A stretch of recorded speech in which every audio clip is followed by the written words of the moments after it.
Bonsoir à toutes et à tous, j'espère que tout le monde va bien, je suis ravi de vous retrouver dans cette nouvelle vidéo hebdomadaire intitulée Et pour quelques dollars de plus. Et bravo à Loïc Croise, que je connais bien, Loïc, qui est un excellent d'ailleurs dénicheur de news sur Twitter, que je salue, qui est le premier à avoir trouvé le titre de cette vidéo hebdo. Allez, on attaque, comme d'habitude, le petit message d'avertissement qui stipule, vous le savez, que le contenu de cette vidéo est à unique but pédagogique et informatif, qui ne constitue en rien un conseil et que vous êtes seul responsable de vos investissements et donc de vos trades. Pour me suivre sur Twitter, Tino-Trading, le groupe Facebook du podcast de la bourse et bien entendu la chaîne sur laquelle vous êtes, où vous pouvez activer la clochette afin de recevoir une notification dès lors que une nouvelle vidéo est publiée. Et pour celles et ceux qui veulent aller un petit peu plus loin en matière d'accompagnement, de salon, de formation, de coaching, vous avez tout sur le site pepitortrade.com. Mon partenaire Trade Republic, vous le connaissez, c'est 1 € l'ordre, quel que soit le montant de l'ordre, bien évidemment. Hein, c'est un des plus gros brokers actuellement en Europe, donc voilà, avec qui nous intervenons tous les jeudis soirs sur la radio libre de la bourse sur Twitter. Et comme vous me le demandez souvent, je le répète, mon logiciel que j'utilise et qui est d'ailleurs accessible gratuitement, c'est ProReal Time. Merci à tous pour dimanche dernier où on a fait le live. Alors l'émission, on me l'a demandé, hein, étant podcast est disponible sur la chaîne YouTube de Pepitor. Donc vous pouvez revoir le live que nous avons effectué dimanche dernier. C'était à 20 h avec mes collègues du salon MTT. La grosse news, c'est le salon de Barcelone, le séminaire de Barcelone, hein, qui réarrive, c'est la seconde édition. Donc les 17, 18, 19 novembre, la mise en vente, je crois, est mise demain sur le site pepitortrade.com. Donc voilà, n'hésitez pas, les places vont certainement partir très rapidement. L'année dernière, on a affiché complet au bout d'une semaine, je crois. Donc voilà, si vous voulez, si vous avez de l'intérêt, si vous avez envie de nous rencontrer, ben n'hésitez pas, c'est l'occasion, le 17, 18 et 19 novembre 2023. On attaque avec le programme de cette vidéo. Donc cette vidéo sera la dernière, hein. La semaine prochaine il n'y aura pas de vidéo, donc je pars quelques jours me reposer un petit peu. L'année a été intense, le premier semestre a été intense, donc je pars quelques jours me reposer, on va dire une 10-15 de jours. Donc semaine prochaine, pas de vidéo hebdo et certainement pas de publication sur Twitter. Ne vous inquiétez pas, c'est que je suis tout simplement au repos. Et donc on attaque avec évidemment la vidéo des actions. Donc on verra du Worldline, du Alphen, du Eutelsat, du Reworld Media, SMCP, SEB, EuroAPI, Rubis, Vicat, Rexel, Verbio, Disney, Alibaba et Coupang aux États-Unis. Et puis on fera un petit focus sur un petit titre potentiellement qui peut être intéressant à suivre la semaine prochaine ou pourquoi pas les semaines suivantes. À noter que cette vidéo est enregistrée entre 12 et 14 heures et que donc bien évidemment les cours que vous allez voir affichés seront légèrement différents de ceux que vous verrez très certainement lorsque la vidéo sera diffusée aux alentours des 18 h. Allez, on attaque sans plus attendre et j'ai la volonté, alors il y a un certain nombre de personnes qui me l'ont demandé. Et donc je vais m'exécuter, ça va être une première pour certains, mais je vais afficher ma petite tête. Alors certains m'ont demandé, m'ont dit voilà, ça serait peut-être plus sympa qu'on puisse te voir. Alors, moi je suis pas forcément fan, mais voilà, si vous trouvez que voilà, vous me direz hein, en commentaire, bien évidemment, si vous trouvez que ça donne un petit peu plus de dynamisme à la vidéo, même s'il y en a déjà beaucoup, et bien, si vous appréciez ça, on verra éventuellement pour les parties techniques si ça peut avoir de l'intérêt d'afficher la webcam. Voilà, donc on attaque hein, avec le CAC 40 évidemment. Alors bon, le CAC 40 bah, c'est toujours la même chose, hein. Je veux dire, il n'y a pas de surprise de tout ce qu'on avait vu, les scénarios. Alors on avait 2 scénarios, hein, souvenez-vous. Donc pour moi, bon, depuis longtemps on évolue dans ce biseau ascendant, pardon, qui est une figure pour moi effectivement d'essoufflement, évidemment, qui probablement pour moi finira par casser par le bas, ce sont les probabilités, mais avant que ça arrive, on peut avoir du zigzag, et je dirais même, comme je vous le dis depuis un petit moment, je dirais même qu'il y a des probabilités pour qu'on aille faire de nouveaux plus hauts historiques. Donc il faut toujours, certes, comprendre que le marché évolue dans une tendance ou dans un mouvement de prix peut-être à moyen ou à long terme, et qu'à court terme, on peut avoir un mouvement de prix qui se déclenche dans l'exact opposé. Et en l'occurrence, donc on avait deux scénarios, effectivement, et la semaine dernière, c'était un petit peu, souvenez-vous, hein, le titre de la semaine dernière, c'était Gladiator, on était ici, et je vous disais, voilà, à mon avis, on va avoir un mouvement important, toujours la même chose, parce qu'on est sous une oblique, on est sur un niveau clé, on est sur une réduction de la volatilité sur ces niveaux clés, et que donc, en effet, qu'on casse par le haut ou qu'on casse par le bas, le marché va très certainement prendre un directionnel assez fort. Et c'est clairement ce qu'il a fait. Et c'est clairement ce qu'il a fait. Alors, sur les indices un peu, mais sur les actions beaucoup. Et alors, sur les indices américains, n'en parlons pas. Donc, on revient pour moi sur la zone. Donc, on a suivi le scénario. Pour le moment, on suit parfaitement le scénario numéro 1, hein, qui était le scénario d'eau. On revient pile sur la zone de résistance. Regardez, au point près, il n'y a rien qui a été modifié par rapport à la semaine dernière. Donc, on revient au point près, taper ici la zone des 7350, 7360, qui pour moi est la zone clé. On repasse au-dessus, on réaccélère, et pour moi, on va chercher des nouveaux plus hauts. Et c'est là, à partir du moment où on cassera le top historique, si le marché veut bien le faire, qu'il faudra, je pense, être vigilant, qu'il faudra, je pense, monter les stops, éventuellement reprendre du cash, etc. etc. A contrario, évidemment, si cette figure de suite casse par le bas, à ce moment-là, on redevient prudent tout de suite, etc., etc. Mais pour le moment, en tout cas, on se remet dans des bonnes dispositions. Et si je fais le ménage et que je reviens toujours sur la même chose avec ma petite moyenne mobile à 10 jours, comme d'habitude, regardez, encore une fois, les merveilles de la moyenne mobile à 10 jours. Bon, je ne vais pas me répéter depuis des mois, voire des années. Hein. Regardez un petit peu où c'est qu'on a fait la mèche basse hier. Voilà, c'est propre. On casse ici la moyenne mobile. Hop, on fait le premier mouvement, le pullback, la mèche basse sur la moyenne mobile 10. On repart à la hausse. Donc pour moi, désormais, on se met dans des bonnes dispositions pour aller breaker les 7360.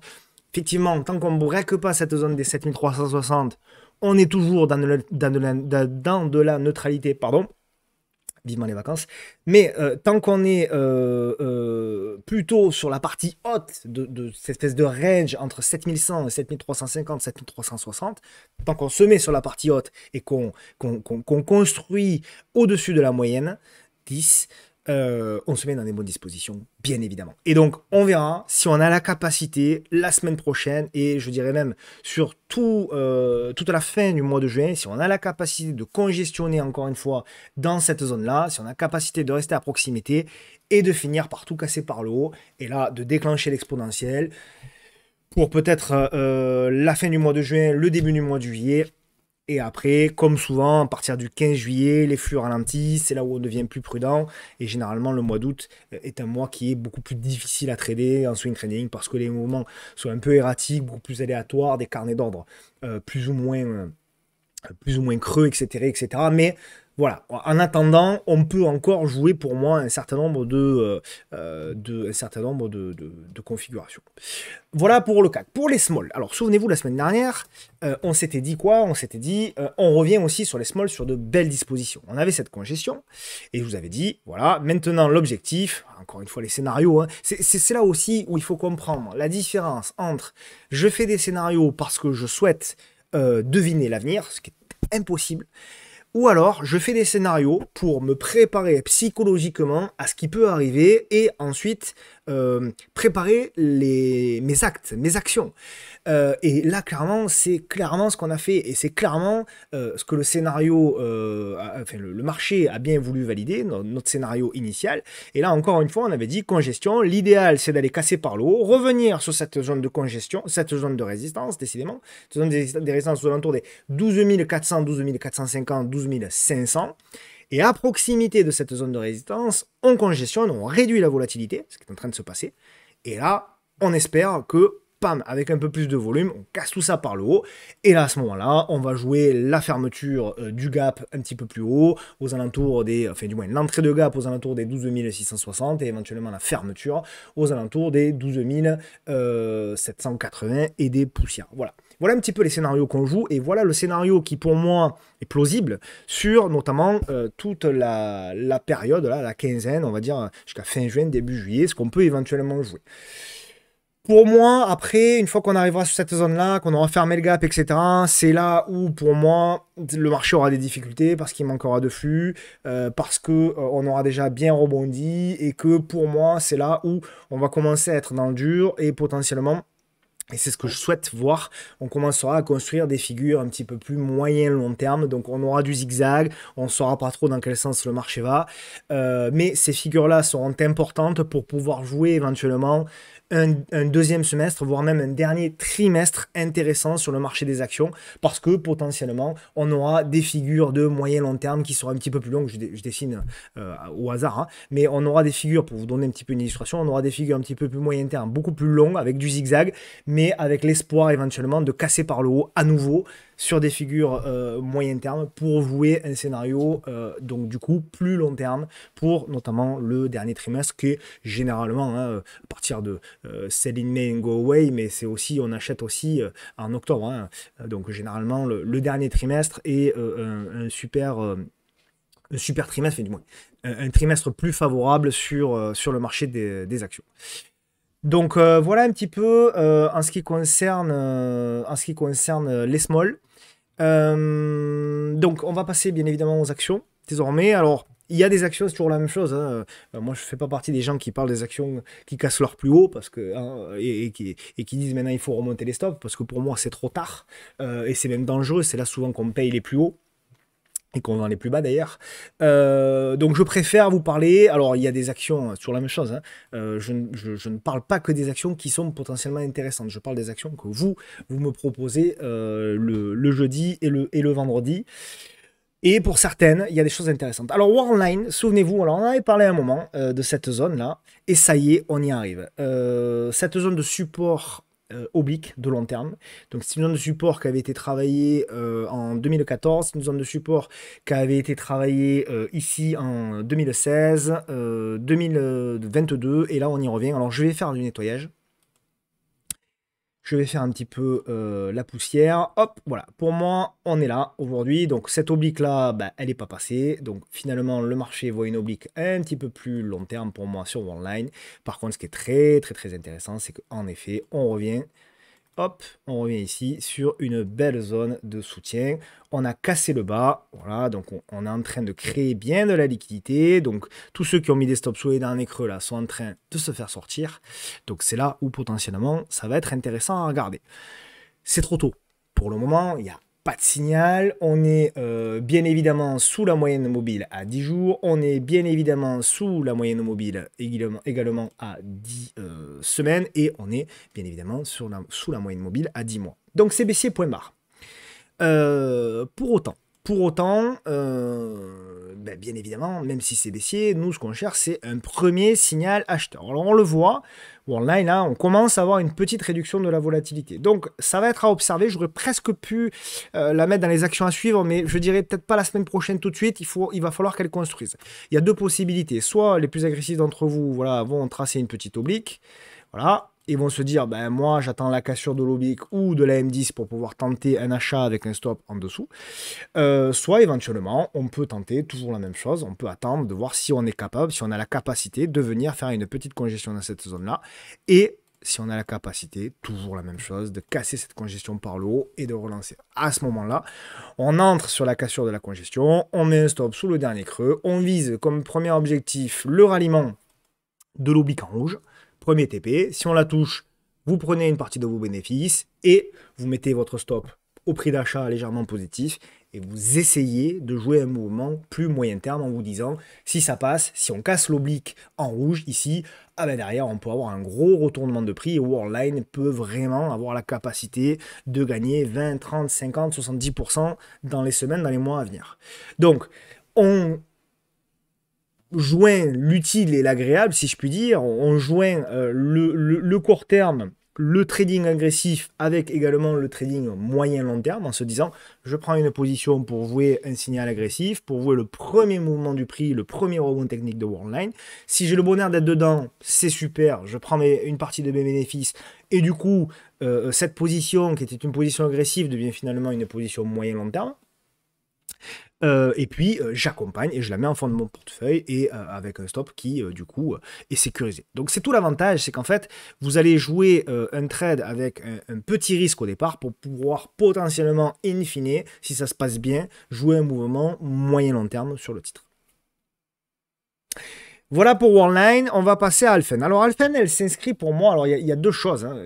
Il y a un peu de possibilités, de façons de voir les choses, mais qui ne s'opposent pas forcément d'ailleurs. La première, c'est que pour moi, on avait un gros support oblique qui était ici. Et que ce support oblique, ça c'est le côté négatif. Ce support oblique, on le voit, et ici, on l'a cassé, hop, je nettoie un petit peu, on l'a cassé par le bas, on a fait le pullback, on est reparti à la baisse.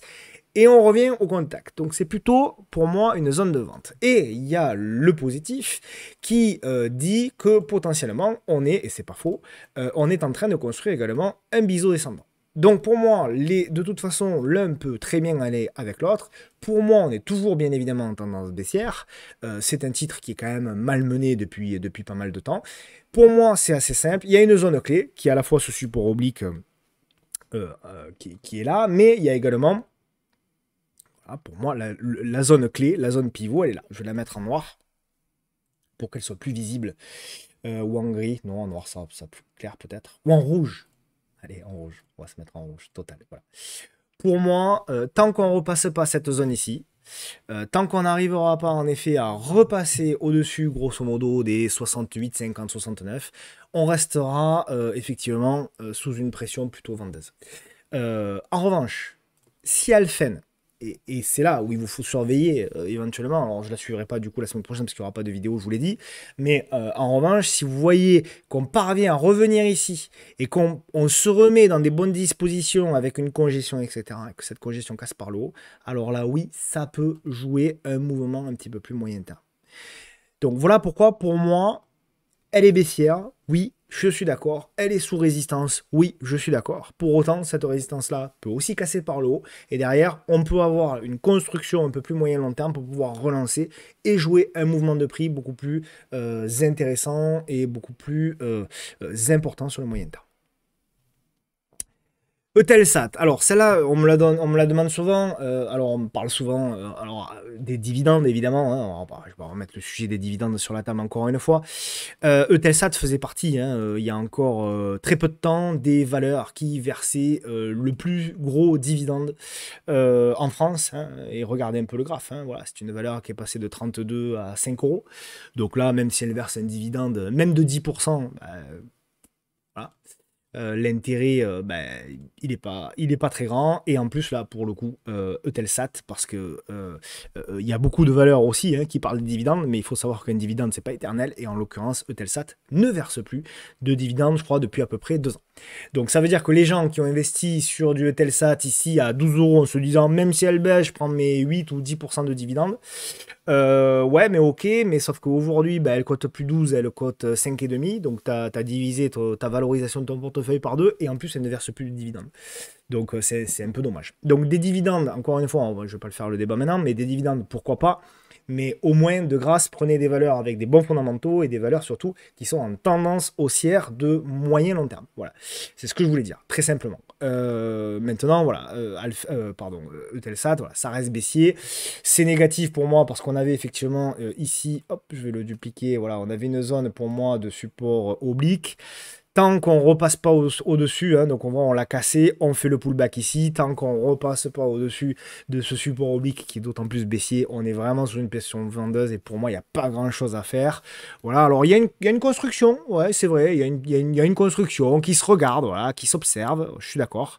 Mais voilà, c'est pour du trading agressif, c'est pour voilà, une petite partie de son portefeuille, etc., etc. Pourquoi pas vraiment pour les plus agressifs d'entre vous, si on arrive à repasser, à breaker la zone des 6,23 €, 6,25 €. Voilà. Éventuellement, on pourra commencer à reparler de quelque chose à tenter. Mais pour l'heure, ça reste de l'observation.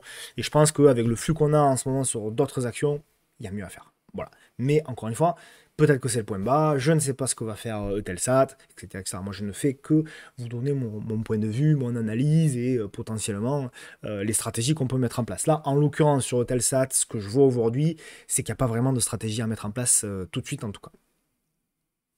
Reward, alors elle, par contre, voilà, j'en ai parlé sur Twitter, hein, j'en ai parlé dans la semaine.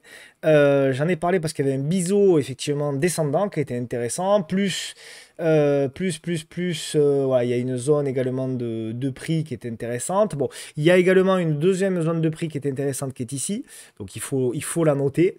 Mais voilà, donc voilà, il y a effectivement, vous voyez, cette zone ici là de support oblique qui est plutôt très propre. Je vais la retracer comme il faut. Voilà, donc là c'est vraiment hein, le cas typique. Donc on a effectivement, on revient sur le support oblique, c'est parfait. On fait le biseau descendant dessus, on tente la cassure par le haut, et là on fait une petite congestion. Donc ça va être très intéressant. J'aurais pu peut-être le mettre dans le titre à suivre. Donc éventuellement, hein, Reworld Media, une valeur intéressante, hein, pas inintéressante on va dire fondamentalement. Une stratégie assez simple.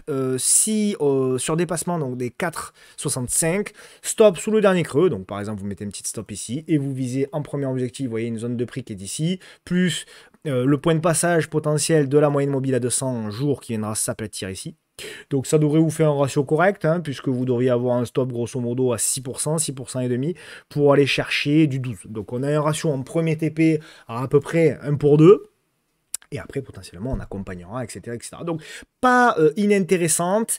Reward Media, voilà, il faut voir comment elle travaille, notamment la semaine prochaine. Il faut voir si on arrive potentiellement là aussi à bien rester dans cette zone de prix. Et éventuellement, si cette zone de prix-là, après une belle réduction de la volatilité, si possible, sans volume, parce que contrairement à ce que 90% des analystes et soi-disant et des traders soi-disant vous disent, c'est intéressant, les actions sont intéressantes à trader lorsqu'il n'y a pas de volume, justement, et qu'il y a des congestions, parce que lorsque le volume revient, si vous êtes dedans, c'est là où vous avez les plus forts décalages sur les actions. Bref, ça je voulais également expliquer maintes et maintes fois. Donc c'est important de le redire et de s'en imprégner. Donc voilà, le scénario qu'on attend sur Reward, évidemment, on recasse par le bas, on laisse tomber et on reverra éventuellement sur le support oblique s'il y a quelque chose à faire. Mais bon, pour moi, ce sera quand même pas bon signe. Pour pouvoir relancer Reward Media, il faut venir faire la congestion et potentiellement accumuler dans cette zone-là. SMCP, alors elle est un peu décevante. C'est vrai qu'elle est un peu décevante, je sais que pas mal en ont. Elle est un petit peu décevante. Alors c'est dommage parce que le mouvement moyen-long terme est pas inintéressant du tout. Ouais, et pour moi, il tient toujours, hein, ce scénario de moyen-long terme. Mais voilà, pour le moment, on est en mode pullback. Donc on avait, donc c'est une tendance baissière, on le voit ici. Hein, je suis en hebdomadaire. Hein, quand vous voyez un S ici, c'est de l'hebdomadaire. Donc effectivement, on avait une tendance baissière, puis on a eu une tendance plate. Cette tendance plate est venue congestionner à l'intérieur d'un triangle, pour faire simple. Ce triangle cassé par le haut, on fait le pullback. Donc à suivre quand même, c'est pas inintéressant. Tant qu'on tient pour moi la zone des 7 €, pour faire simple, tant qu'on tient la zone des 7 €, ça peut repartir. Je vais retracer. Donc, on avait une congestion qui était pas mal. On avait dit un achat au-dessus des 8,9 serait potentiellement intéressant. On ne l'a pas dépassé. Donc, je vais nettoyer un peu ma chambre. Et effectivement, je reste toujours. Donc là, par contre, hein, on peut retracer également. Voilà, on peut essayer peut-être de dessiner ça dans une espèce de pareil, de figure un peu plus moyen-long terme, je dirais. Voilà, est-ce qu'on ne pourrait pas la tracer comme ça? Est-ce que le marché ne la voit pas un petit peu comme ça? Donc, ça va être à suivre. Pour moi, tout n'est pas perdu. Loin de là, on est venu combler le gap, etc. etc. Donc, ce qu'on attend, hein, potentiellement, là aussi, réduction de la volatilité pour pouvoir repartir. Et là, on se dira quoi? On se dira, la grande figure a cassé par le haut. On a fait la petite figure, elle casse par le haut. Et c'est là que la prise de position est intéressante parce que c'est là que potentiellement on peut avoir un ratio gain-risque très intéressant. On aura un stop agressif sous la réduction de la volatilité de la petite figure pour aller chercher un mouvement beaucoup plus moyen long terme. Voilà. Ça, c'est du trading. Ça, c'est de la stratégie. C'est vraiment ce qui est intéressant à faire. Il n'y a pas besoin d'un million d'indicateurs, une ou deux petites moyennes mobiles, des congestions, de la volatilité. Comme je vous dis toujours, hein, il y a trois choses importantes, le prix, le mouvement du prix et la volatilité.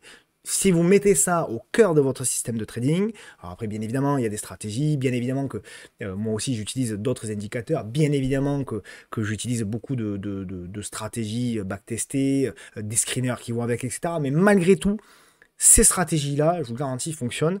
Et ces stratégies-là, si vous les appliquez avec, bien évidemment, un bon money management et que vous regardez ce que font à compter les indices pour essayer de maximiser vos probabilités, c'est-à-dire d'appliquer ces stratégies lorsque les indices sont également, eux aussi, bien orientés, alors vous maximisez vos probabilités de réussir.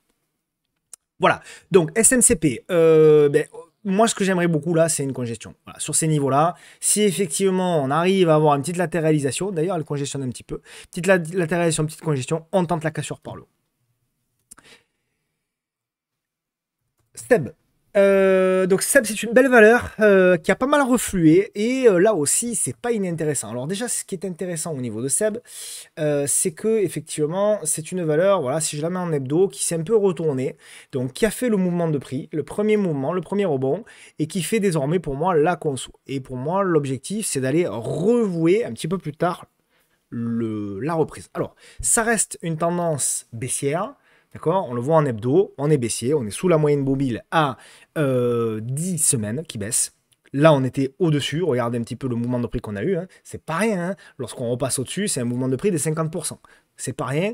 Là, à partir du moment où elle lâche, regardez, tout de suite, la correction est inévitable. Quasi inévitable. Par contre, ce qui est intéressant sur Seb, c'est ça.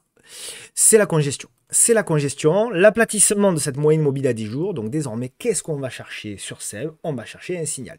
On va chercher un signal de prix. Donc on congestionne en plus pas n'importe où. Sur la moyenne mobile à 200 jours, qui fait quoi? Qui fait quoi? Vous le voyez très bien. Cette moyenne mobile ici, à 200 jours, à partir d'ici, est devenue baissière. Et à partir de là, redevient haussière. Donc on a vraiment potentiellement un changement de rythme de moyen terme. Et donc potentiellement, c'est là qu'on a les plus gros mouvements de prix qui peuvent s'effectuer. C'est tôt, c'est agressif, mais pour moi, ça, c'est une construction. Est-ce qu'elle va casser par le haut? Est-ce qu'elle va casser par le bas? Je n'en sais strictement rien. Par contre, ce que je sais, c'est que si elle casse par le haut, alors on aura un stop assez court sur le dernier creux et on aura un potentiel. Si on va juste simplement chercher, par exemple, du retracement par exemple à 50%, du comblement du gap, etc., regardez, et des nouveaux plus hauts, on aura en effet, voilà, des ratios gain-risque très intéressants, puisqu'en effet, si on prend par exemple position au-dessus des 88,50, nous aurons un stop de protection aux alentours des 4, puis éventuellement des objectifs au-delà des 8, puis au-delà des 20%. Donc très intéressant potentiellement pour du trading. EuroAPI, alors c'est une valeur qui a beaucoup baissé. EuroAPI, pardonnez-moi, EuroAPI, valeur qui a beaucoup baissé. Et là, qui a fait, voilà, typique, hein, là aussi, toujours pareil, typique de ce qu'on montre. Alors là, c'est un plan qu'on a proposé là sur le salon, mais typique de ce qu'on retrouve. Alors c'est une tendance baissière, d'accord. Là aussi, on est sous la moyenne mobile à 200 jours, on est, voilà. Mais par contre, effectivement, il y avait vraiment un truc à tenter là. Regardez, et on avait vraiment le beau biseau descendant, toujours la même chose. Voilà, le premier mouvement, la consolidation congestion, la cassure, la congestion ici. Et le nouveau départ pour EuroAPI. Donc on verra là aussi où elle clôture. Hein. Encore une fois, il est midi 30. Hein, donc je ne sais pas comment ça va se passer. Par contre, pour celles et ceux qui n'ont pas pu prendre ce mouvement-là, alors il va falloir surveiller pour voir si EuroAPI arrive à congestionner et éventuellement pouvoir jouer là aussi le mouvement de prix de manière très simple. Voilà, et jouer de la retrace pour pouvoir revenir ici, notamment fermer le gap ici et éventuellement revenir sur la zone des 13,30. Voilà, de manière extrêmement simple. Ruby, dégradé, mais pas totalement encore inintéressant. Donc c'est une tendance baissière, hein, Ruby, on le voit. Voilà, on avait un gros support ici. Ce qui était intéressant, c'est qu'on avait ce gros biseau descendant également, qu'on a cassé par le haut. On a comblé le gap qui était ici. Et puis là, voilà, on fait. Alors je crois il y a eu un dividende hein, aussi. Donc voilà, bon, ceux qui ont eu le dividende, ben, ils ont perdu plus que le dividende. En l'occurrence, peu importe, on va pas revenir sur le débat. Donc, mais bon, voilà, ça s'observe. Là aussi, potentiellement, c'est une valeur qui peut se regarder. Euh, donc on revient sur un support hein, potentiellement à suivre. À suivre là aussi, voilà, on revient pour moi sur un bas de range, hein, on est sur une construction de figure, voilà, pour moi, hein, sur Ruby, c'est une zone clé. J'ai pas de signal, mais c'est une zone clé. Donc là, alors il y a deux hypothèses. Alors encore une fois, c'est la bougie du jour, donc elle est pas clôturée. Mais c'est pour le moment, hein, je vous parle, c'est un doji, donc il faudra suivre si on a une petite réduction de la volatilité là, pour vouer effectivement un retour, pour vouer éventuellement un comblement total ou partiel du gap, etc., etc. Le stop, évidemment, il sera très simple à mettre, hein, il sera sous le dernier creux. Voilà, hyper simple là pour le coup, pour celles et ceux qui veulent jouer. Et donc, objectif, hein, comblement du gap, le dernier plus haut ici, etc., etc. V4. Alors V4, nous, c'est un trade qu'on a pris sur le salon. Voilà. Donc nous, très simplement, on a pris ici la cassure des 26-10, premier TP. Pour moi, on arrive un petit peu dans le dur, là, ici. Donc, alors, on me demande là, souvent pourquoi, d'ailleurs, ça faisait débat, pourquoi je n'ajuste pas mes graphes au dividende. Voilà, parce que il y a des trous de cotation. Alors, je suis pas sûr que ce soit un dividende. Si, je crois que c'était un dividende là pour le coup, au niveau de V4, mais on le voit, on est revenu encore une fois hein, chercher ici pile la zone. Voilà, on a fait la mèche pile. Donc voilà. Donc pour moi, le premier objectif est atteint. Et donc on conserve un reliquat. C'est positif hein, pour moi, mais pour moi, là, on va rentrer maintenant potentiellement dans la construction hein, au niveau de V4. On le voit ici, d'ailleurs, un petit retracement. Il y a un double inside D là qui va être intéressant. Et là, effectivement, à suivre. Si on casse tout ça par le haut et qu'on relance, et à ce moment-là, on ira chercher effectivement la zone des 29, 80 et des poussières. Et ensuite, alors il y a du boulot, hein, parce qu'ensuite, regardez, hein, il y a de la place. Hein, si vraiment elle doit se retourner, alors c'est pas inintéressant parce qu'on a une espèce de figure de retournement, là, une espèce d'épaule, tête-épaule. Elle est pas très belle, je vous l'accorde. Mais oui, on a une espèce de figure de retournement, donc c'est pas inintéressant, V4, d'autant que bon, c'est une belle société. Les dirigeants sont massivement investis personnellement. Donc oui, c'est pas inintéressant. Donc en daily, on s'est retourné hein, au-dessus de la moyenne mobile. Et en hebdo, alors là aussi, encore une fois, on verra ce soir la clôture, mais on a un petit signal hebdo là qui est pas inintéressant. Le dernier, regardez, hein, qui avait été ici, lorsqu'on l'avait eu, derrière, on avait pris 33%. Je ne dis pas que c'est ce qui va arriver. Je dis que, voilà, potentiellement, c'est pas inintéressant de se dire, ben, on avait fait le rebond ici, hop là, on avait fait le rebond ici, on a fait la consolidation, et ben derrière, potentiellement, on peut avoir la mise en place d'un second rebond, d'une seconde jambe haussière qui se met en place. C'est du scénario, c'est du Steven Spielberg, mais je préfère faire du Steven Spielberg que la météo de la veille.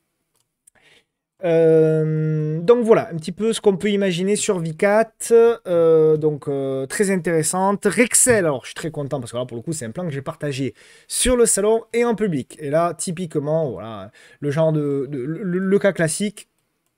Voilà, je ne vais pas y revenir, hein, on en a beaucoup parlé. Support oblique, toujours pareil, on revient sur le support oblique, on fait la congestion. La congestion, on la casse par le haut, prise de position.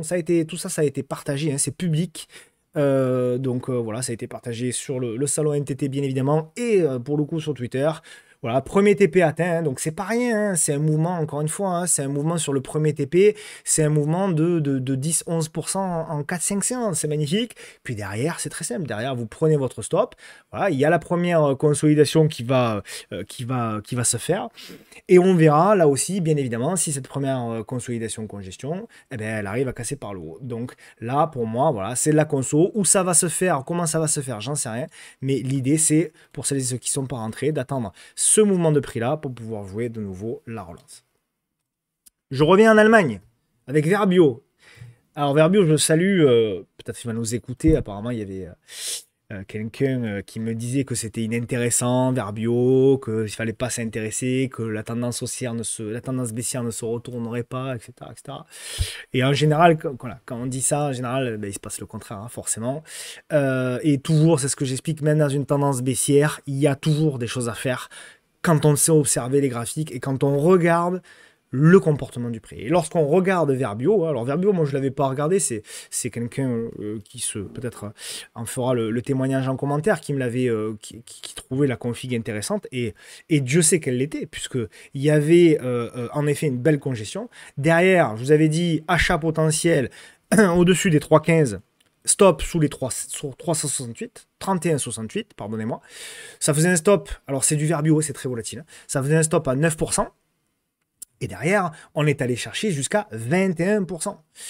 Donc voilà, là-dessus, c'est pareil. Et c'est un début de mouvement. Et c'est un début de mouvement sur Verbio. Regardez un petit peu le potentiel.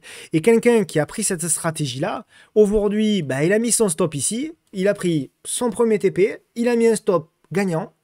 S'il a pris, par exemple, admettons, 10% de son portefeuille là-dessus, donc 10% ça fait un peu beaucoup. Quoique, un stop à 10% pour 10% de portefeuille, en risque de capital, ça fait du 1%, pas plus.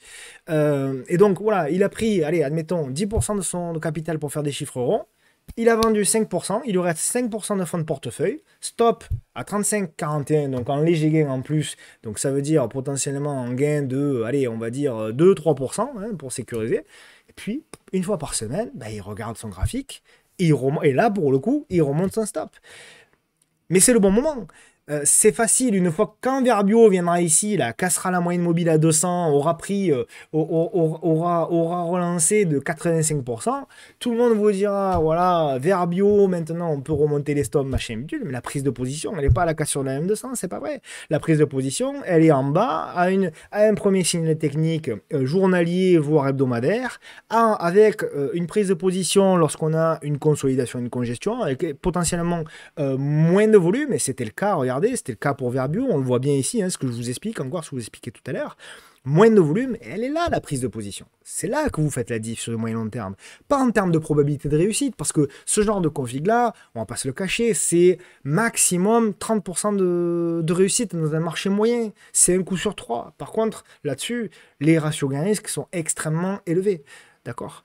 Donc, pour moi, oui, ce sont des choses sur lesquelles il faut mettre l'accent. Et moi, ces vidéos-là, elles sont là pour ça, pédagogiquement, pour vous expliquer que ce qui a marqué dans les livres, 95 pour... D'ailleurs, quand on me demande comment tu t'es formé, quel livre tu as regardé, quelle vidéo tu as...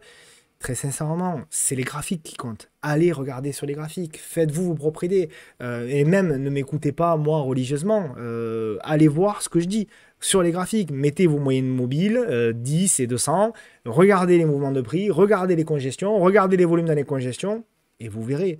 D'ailleurs, je pense que la majorité d'entre vous, vu les messages qu'on m'a envoyés, le voit. Parce que ça, c'est du trading. Ça, c'est pas de l'analyse, c'est du trading. C'est de la prise de position, de la vraie. Bref, tout ça pour dire qu'en effet, Verbio, ben, positif. Est-ce que c'est le moment de rentrer? Non, puisqu'on a déjà fait un mouvement. Par contre, ce qu'on va essayer maintenant, c'est d'attendre toujours pareil, cette fameuse congestion, voilà, pour pouvoir rentrer. La fameuse congestion qu'en fait, nous avions ici, ben, en fait, on va tout simplement attendre quelque chose d'assez... Oula, pardonnez-moi. La fameuse congestion qu'on avait ici, on va attendre quelque chose de... Oh, décidément. On va attendre quelque chose de similaire là. Voilà, tout simplement. Donc voilà pour Verbio. Disney, alors je suis assez content parce qu'elle a bien réagi. On en avait parlé, il y a, je sais pas, 3 semaines ou quelque chose comme ça. Normalement, j'ai pas touché les graphes. Ouais. On en avait parlé, ça devait être par là, début mai. Bref. Et donc on s'était dit quoi? On s'était dit, voilà, on est potentiellement sur un support oblique. Et vous avez dit, voilà, ce qu'on attend, c'est le retour potentiel dans cette zone de support oblique et à ce moment-là potentiellement une congestion. Alors on a eu le retour pile poil.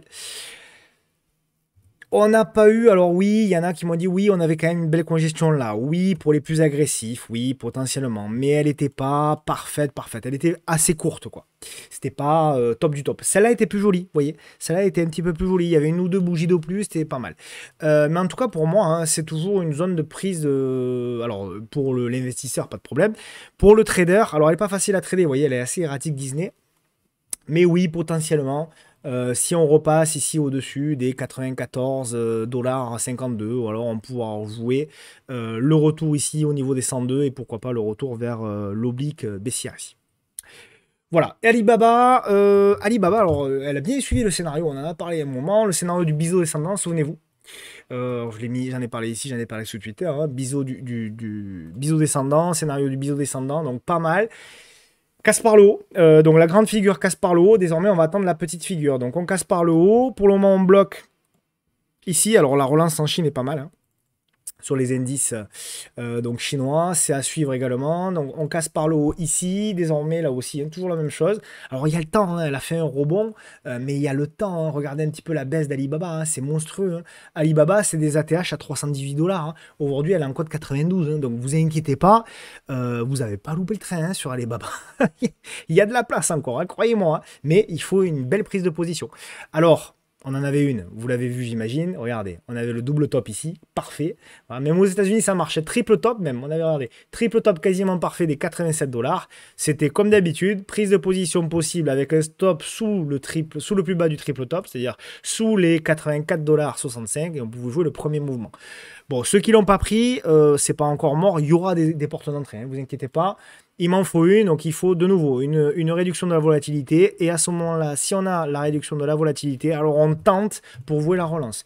Qu'est-ce que je veux comme réduction de la volatilité? Je veux ce que je vois là, ben je le veux là. Là ou plus haut, peu importe. Et je le veux là, avec la cassure, etc., etc. Stop en dessous et on accompagne. Un premier TP, on vend la moitié et on accompagne avec le reliquat sur un stop suiveur, etc., etc. Donc voilà pour Alibaba. Alors, il y a une valeur qu'on m'a proposée, et je ne l'avais pas vue celle-ci depuis bien longtemps. C'est Coupang. Merci à celui qui me l'a proposé. Je la suivais beaucoup quand elle a été introduite, après son introduction, là, en 2021. Puis c'est vrai que je ne l'avais pas suivi. Et je suis tombé sur le graphe et je le trouve superbe. Enfin, superbe. Pas inintéressant en tout cas. Et je trouve qu'il construit très très bien. Regardez, on avait une belle baisse. Voilà, on avait une belle tendance baissière ici. Voilà, grosse baisse ici. Puis effectivement, c'est un graphe qui ne fait plus rien depuis, on va dire, début 2022. Donc on va dire un an et demi. Et là, non seulement il fait rien, mais en plus il congestionne. Donc oui, ça m'intéresse plus. Voilà, on a une belle construction qui se met en place ici, là. Ah, on a une figure qui se construit, donc ça se suit vraiment beaucoup. Donc à voir, les plus agressifs, alors les moins agressifs tenteront un achat au-dessus des 17,85 $, les plus agressifs d'entre vous tenteront carrément ici la cassure des 17,10 $, et l'invalidation, pour moi, elle se met ici aux alentours des 14,52 $. Le mouvement de prix qu'on peut jouer hein, est quand même très important. Je ne sais pas moi-même si je ne vais pas prendre une petite position. Alors peut-être pas là parce que voilà, me reposer, mais en tout cas à mon retour, hein, à suivre en tout cas sur Coupang. C'est une valeur qui n'est pas du tout inintéressante. Une valeur à suivre peut-être au niveau des valeurs américaines sur potentiellement même le deuxième semestre hein, finalement. Voilà, et je vais terminer par le titre à suivre. Alors le titre à suivre, on verra aussi la clôture, mais potentiellement c'est Philipscon que j'aime bien. Alors pourquoi Philipscon? Toujours pareil, hein, alors vous voyez, on est revenu sur des niveaux, je vais mettre en mensuel, voilà. On est revenu, c'est toujours intéressant aussi de revenir, de prendre du recul. Hein, vous voyez, c'est une zone de support 97, 98, 2002, 2008, 2011 et on est revenu encore une fois ici en 2022, on est revenu faire l'appui. Donc on fait effectivement le premier rebond et ce premier rebond là ressemble beaucoup à ce qu'on avait eu. Vous voyez, on a eu un premier rebond ici après la conso, ici on avait eu un premier rebond ici après la conso, ici on avait eu un premier rebond ici après la conso et là pour moi on a eu le premier rebond et on fait la conso. Donc l'idée là aussi sur Philipscon, c'est de se dire voilà, avec une vision moyen long terme, est-ce qu'on pourrait pas viser là aussi la relance sur ce titre? Ça tombe bien, ça construit bien. Ça tombe bien, ça construit bien, puisqu'on a eu ici donc la relance, la congé, toujours pareil, hein, la même chose, hein, la grande figure ici, la cassure, la petite figure, la prise de position sur la cassure de la petite figure. Et là on a une belle congestion et on tente la relance. Alors pourquoi pas effectivement suivre ce titre-là. Alors il faut qu'on ait une belle prise de position. avec un double top, avec quelque chose, voilà, une belle réduction de la volatilité. Alors la bougie, là, les deux bougies ne sont pas inintéressantes parce qu'on a également une possibilité, donc il faudra voir la clôture, hein, j'anticipe encore une fois, hein, les prix ne clôtureront pas sur ce niveau de prix-là. Mais en tout cas, voilà, pourquoi pas tenter si on reste dans ce niveau-là avec un achat agressif au-dessus des 18,88 et un stop. Potentiellement, vous pouvez mettre un stop, on va dire, un stop en clôture, hein, sous la moyenne mobile à 10 jours et vous viserez le dernier plus haut ici et éventuellement ensuite un mouvement beaucoup plus moyen long terme. Voilà un petit peu mon avis sur Philipscon et j'en termine ici. Alors je voulais bien évidemment vous remercier parce que ce premier semestre sur les actions il a été compliqué. Malgré tout vous êtes de plus en plus nombreux. Évidemment sur Twitter ça a explosé, sur la chaîne aussi ça a explosé, c'est grâce à vous. Voilà, je voulais vous remercier bien évidemment pour ça. Semaine prochaine il n'y aura pas de vidéo, il n'y aura pas également de publication sur Twitter. Je vais prendre un peu de repos, je pense que je l'ai bien mérité, ça a été très intense. Je vous remercie encore une fois pour votre fidélité. Je vous remercie pour vos messages toujours aussi touchants. Voilà, c'est que de la bourse, c'est surtout de la passion, c'est surtout de la transmission, c'est surtout de la pédagogie. C'est ma passion, c'est ce que j'aime faire. Et je suis ravi de voir que vous appréciez de plus en plus autant cela. Voilà, je vous embrasse toutes et tous et on se retrouve, allez, dans 10-15 jours. Et bien évidemment, prenez soin de vous et je vous souhaite, pour si vous partez en vacances bientôt, de bonnes vacances, possiblement au soleil. Allez, à plus. Ciao, ciao les amis.